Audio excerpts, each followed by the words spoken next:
मुसलमानों को चाहिए कि आंख बंद करके बीजेपी पार्टी में 100 का 100% घुस जाए कि मुसलमान एक बार बीजेपी पे भी भरोसा करना पड़ेगा। ये देश, हमारे देश में मुसलमानों में एक खानदान है, मदनी खानदान। सियासी मामलात में इस खानदान के पीछे हाथ बांधना छोड़ दो। ये लोग सिर्फ और सिर्फ मुसलमानों को कहीं ना कहीं ठगने का काम कर रहे हैं।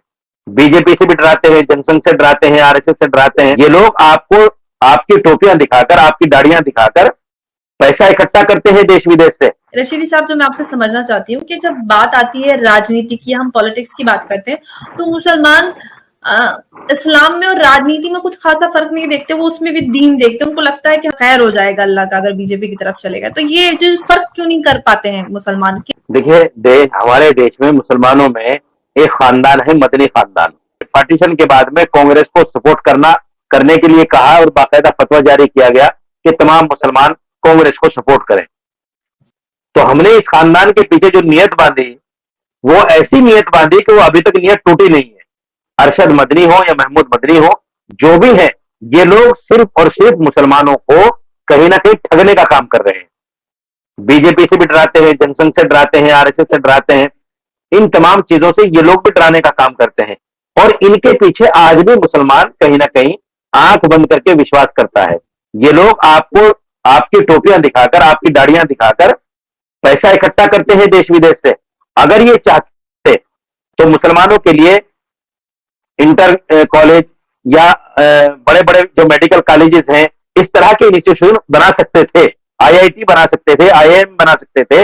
इनके पास पैसा है इतना, लेकिन इन्होंने एक स्कूल तक नहीं लिया, एक छोटा सा हॉस्पिटल तक नहीं लिया।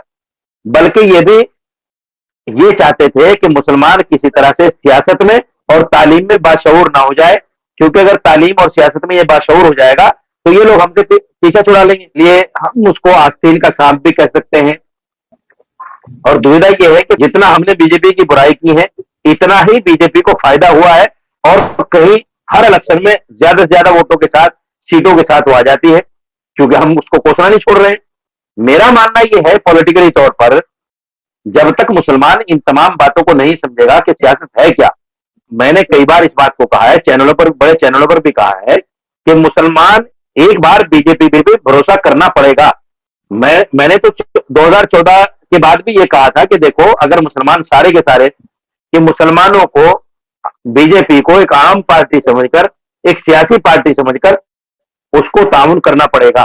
अगर हम उसको ताउन नहीं करेंगे, देखिए जितना हमने बीजेपी को कोसा है, जितना हमने बीजेपी की बुराई की है, इतना ही बीजेपी को फायदा हुआ है